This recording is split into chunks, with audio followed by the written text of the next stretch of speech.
अवधूत चिंतन श्री गुरुदेव दत्त श्री स्वामी समर्थ। नमस्कार मित्रांनो, तुमचं माझ्या चॅनलवरती खूप खूप मनापासून स्वागत आहे।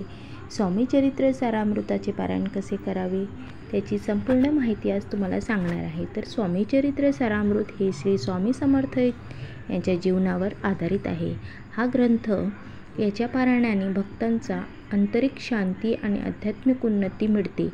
पारायण करण्याची प्रक्रिया तर ज्या ठिकाणी आपण पारायण करणार आहोत तिथे स्वच्छ आणि शांत स्थळ निवडा आणि तिथे दिवा अगरबत्ती लावा आणि पारायणाच्या आधी स्वच्छता करा आणि स्नान करून स्वच्छ कपडे घालावे। प्रारंभ करताना गुरुवंदना करावी। स्वामी समर्थाची मूर्ती किंवा फोटोसमोर नमस्कार करावा। संकल्प करावा। तुमच्या मनात जे काही इच्छा असेल, नोकरी मिळत नाही, लेकरू बाळ होत नाही, कोर्ट कचेरीचे कामं असेल किंवा तुमच्या मागे कोणती समस्या असेल, पैसा टिकत नाही, लग्न जुळत नाही, तुम्हाला बरेच काही संकल्पना असू शकतात। तर ती संकल्प तुम्ही देवापुढे मांडा आणि पारायण करा। तर संकल्प केल्याशिवाय पारायणाचं अस्तित्व होत नाही, म्हणून तुम्ही पारायण करताना संकल्प नक्की करा। तर संकल्प कोणत्या विषयावर करायचा आहे तो उपाय तुम्ही तिथे सांगा आणि संकल्प करा। आणि सुरुवातीला पहिला अध्याय प्रार्थना आणि ध्यान करताना 1 ते 3 अध्याय पहिल्या दिवशी वाचावे। दुसऱ्या दिवशी प्रार्थना आणि ध्यान 4था आणि 6वा अध्याय वाचावा। तिसऱ्या दिवशी प्रार्थना करून ध्यान करावं आणि 7वा आणि 9वा अध्याय वाचावा। चौथ्या दिवशी प्रार्थना आणि ध्यान 10वा आणि 12वा अध्याय वाचावा। 5व्या दिवशी प्रार्थना आणि ध्यान 13 ते 15 अध्याय वाचावा।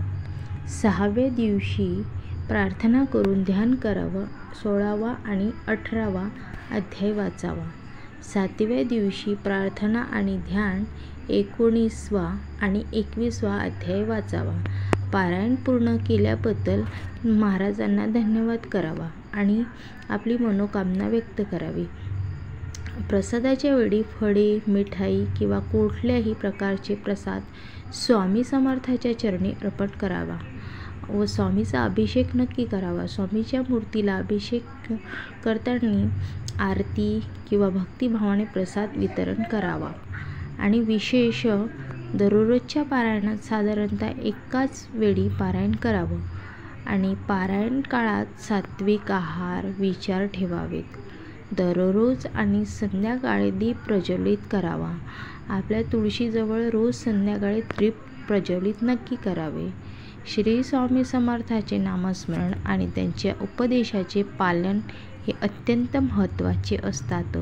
पारायण हे पूर्ण झाल्यानंतर त्याच्या कृपेचा अनुभव तुम्हाला नक्की येईल आणि हे माझा विश्वास आहे, कारण मी सुद्धा हे पारायण करते आणि ही स्वामी चरित्रचा ग्रंथ मी 1 ते 3 अध्याय रोजचे पठण करतात। तर मला खूप सुंदर अनुभव आलेला आहे, म्हणून मी पुढल्या व्हिडिओत तुम्हाला शेअर करणार आहेत।